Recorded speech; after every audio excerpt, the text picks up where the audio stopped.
सुस्वागतम. ठरलं तर मग मालिकेच्या आजच्या भागामध्ये आता अर्जुन एकेका एम्प्लॉईचा ऑफिसमध्ये इंटरव्ह्यू घेत असतो.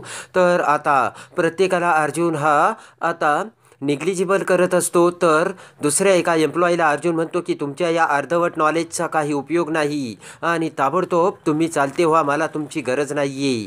तर तो माणूस बाहेर येत म्हणतो की असे कसे हे बॉस, आणि माझ्या तोंडावरच फाईल फेकून मारली. तेव्हा सायली त्या एम्प्लॉईची माफी मागते. तर तो एम्प्लॉई म्हणतो की मला आता माफी बिफी काही नको, मी जातो, आणि तो तेथून पळून जातो. तर आता इकडे सायली विचार करते की या अशा वागण्याने अर्जुन सरांना किती त्रास होत असेल.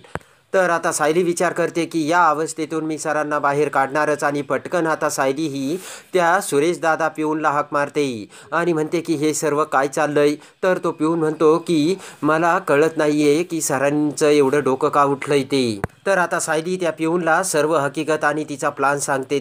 आता किल्लेदारांच्या घरी आता विपुल आणि तन्वीच्या साखरपुड्याची जय्यत तयारी केलेली असते. सर्व घर हे आता हारांनी सजवलेले असते आणि विपुल त्याच्या आईसोबत तिथे आलेला असतो. तेवढ्यात आता सुमन तिथे येते आणि सुमनने सर्व काही पदार्थ बनवलेले असतात. ते आता विपुलच्या आईवडिलांसमोर ठेवत सुमन म्हणते की अहो, अजून पदार्थ तयार करायचे होते पण वेळच मिळाला नाही. तर विपुलचे वडील म्हणतात की अहो, एवढे पदार्थ तुम्ही तयार केले आणि घरामध्ये पदार्थांचा छान सुवाससुद्धा सुटला आहे. तर सुमन खूप खुश झालेली असते. रविराज विपुलकडे बघत म्हणतो की पण विपुलच्या मनात काही वेगळंच चाललेलं आहे आणि त्याची नजर घरातील एक महत्त्वाची व्यक्तीला शोधते. तर रविराज हसू लागतो. एवढ्यात भरजरी नवी कोरी साडी घालून आता तन्वी तिथे येते. तेव्हा तन्वीला बघून पटकन विपुलची आई समोर उभा राहते आणि म्हणते किती गोड दिसतेस ग, आणि कुणाची दृष्ट लागायला नको. पटकन आता तिची आई काजळाचा टिक्का हा तन्वीच्या कानामागे लावते. रविराज तन्वीला म्हणतो की जा बाळा, पटकन आता आईचा आशीर्वाद घेऊन ये. तेव्हा तन्वी म्हणते हो बाबा, आणि तन्वी जाऊ लागते. तर पटकन नागराज हा तन्वीला अडवत म्हणतो की स्माईल प्लीज तन्वी, आणि कॅमेरा समोर धरत आता नागराज हा तन्वीचा फोटो काढतो. इकडे आता तेवढ्यात आता तन्वीला अस्मिताचा फोन येतो आणि गुपचूप फोन घेत तन्वी म्हणते बोल. अस्मिता म्हणते काय ग तन्वी, कुठे गायब आहे, आणि सायलीचा व्हिडिओ पूर्ण आईला दाखवून काही उपयोग झाला नाही म्हणून शॉकमध्ये गेली की काय. तन्वी म्हणते की कशी येणार, मी आज माझा विपुलसोबत साखरपुडा आहे. ते ऐकून आता अस्मिताला मोठा शॉक बसतो. अस्मिता उठून उभा राहत म्हणते काय अगं, अर्जुनसोबत लग्न करण्याचं तू स्वप्न हे बदललंस की काय. तर तन्वी म्हणते की अजिबात नाही, पण माझ्या बाबांनी हा सर्व घाट घातलाय ना. तन्वी म्हणते की अस्मिता तू काही टेन्शन घेऊ नकोस, मी सगळं काही बरोबर करणार. तन्वी म्हणते की सगळेजण इथेच आहेत आणि सगळेजण बघतात, मी तुला नंतर फोन करते अस्मिता, आणि बाय असे म्हणत आता तन्वी फोन ठेवते. तेवढ्यात गुरुजी तिथे येतात. तर रविराज तन्वीला हाक मारत म्हणतो तन्वी, गुरुजी आता आले, चल आता विधीला सुरुवात करूयात. तर आता फटकन तन्वी ही तिच्या मोबाईलमधून कोणाला तरी मेसेज करते आणि गुरुजींसमोर येते. तर विपुल हा तन्वीकडेच बघत असतो. इकडे आता कल्पना विमलला सांगते की अगं, दूध गरम करून वर घेऊन ये, मी रूममध्ये जाते. इकडे आता कल्पना आणि विमल दोघेही वर जातात. इकडे पटकन अस्मिता तिथे येते आणि तिथे आता टेबलवर, सोफा सेटवर, किचनमध्ये सर्व काही अस्मिताने राडा करून ठेवलेला असतो आणि सर्व गोष्टी इकडच्या तिकडे टाकलेल्या आणि फेकलेल्या असतात. आणि लगेच आता अस्मिता ही पूर्णाईच्या रूममध्ये येते. तर पूर्णाई माळेचा जप करत असते. अस्मिता मध्येच खंड पाडत म्हणते की अगं पूर्णाई, तू चल माझ्यासोबत, मला तुला काहीतरी दाखवायचंय.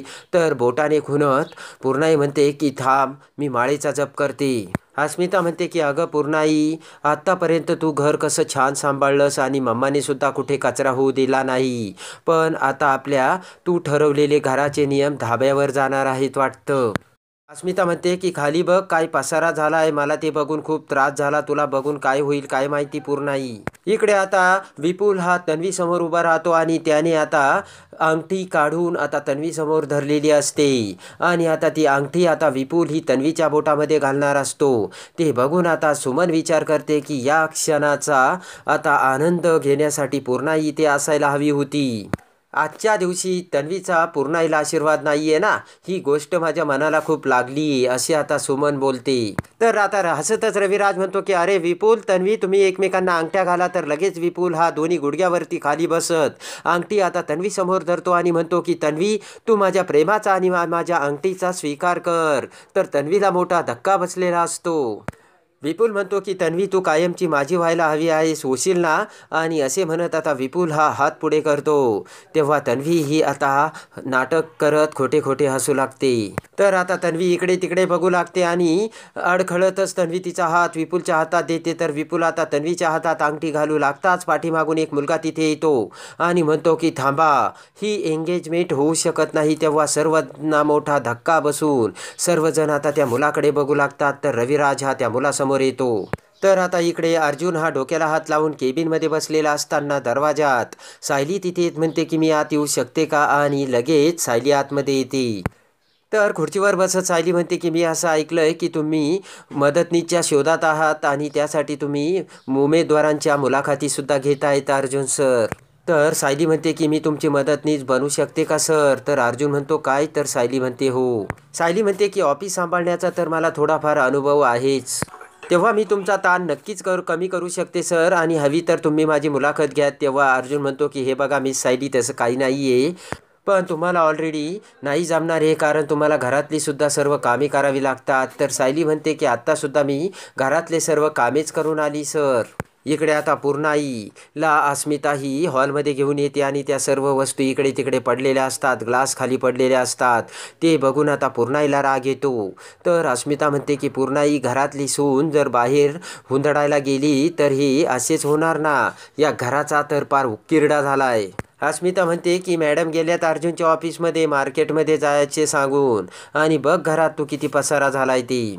अस्मिता म्हणते की मी तुला सांगते पूर्णाई, हनीमूनपासून आल्यानंतर या सायलीचा घरामध्ये पायच टिकूनही राहिला आहे. इकडे तो मुलगा आता लगेच रविराज समोर येत म्हणतो की ताबडतोब ही एंगेजमेंट बंद करा, कारण ही एंगेजमेंट होऊ शकणार नाही, कारण माझं आणि तन्वीचं एकमेकांवरती प्रेम आहे. ते ऐकून रविराजला मोठा राग येतो आणि त्या मुलाची कॉलर पकडत तो रविराज म्हणतो कोण आहेस तू आणि काय बोलतो, शुद्धीवर आहेस का? तर तो मुलगा म्हणतो हो. तर तो मुलगा म्हणतो माझं नाव सँडी आहे आणि आमचं एकमेकांवरती प्रेम आहे. तर रविराज म्हणतो की ताबडतोब इथून निघून जा, नाही तर मी पोलिसांना बोलवीन. तर लगेच तो विपुल म्हणतो की थांबा बाबा, मी आत्ता लगेच पोलिसांना बोलावतो. तर तन्वीला मोठा धक्का बसतो. तर तो मुलगा सँडी म्हणतो की तुम्ही पोलिसांना काय सांगणार? प्रेम करणं हा काही क्राईम नाही आहे, आणि तुम्हाला माझं जर खोटं वाटत असेल ना तर तुम्ही तन्वीला विचारा. तेव्हा रविराजला मोठा धक्का बसतो. तर आता इकडे सुमन म्हणते की तन्वी पटकन सांग, हा तुझ्यावरती प्रेम करणारा नाही तर कुणीतरी माथे फिरव आहे, म्हणजे मग मी पोलिसांना बोलायचं तर सोडच, याला इथेच घरातून कशी हाकलून लावते ते. तर आता पुढे तन्वी म्हणते की बाबा सँडी खरं बोलतोय आणि माझं आणि सँडीचं एकमेकांवर खूप प्रेम आहे, पण सँडी तू इथे कशाला आलास, असे तन्वी आता सँडीला बोलते. तन्वी म्हणते की मी तुला सांगितलं होतं ना, मी माझ्या बाबांच्या मर्जीशिवाय तुझ्यासोबत नाही लग्न करू शकत म्हणून.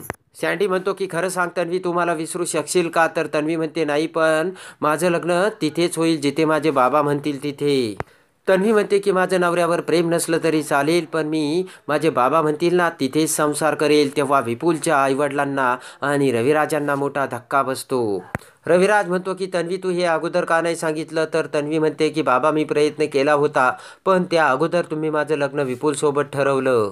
तर आता विपुलच्या आईला राग येऊन ती म्हणते की किल्लेदार, आम्हाला वाटलं नव्हतं की तुमच्या कुटुंबाकडून आमची अशी फसवणूक होईल ते. तर रविराजनं डोक्याला हात लावलेला असतो. विपुल आता त्याच्या आईला समजावून सांगत म्हणतो की आई प्लीज तू शांत हो.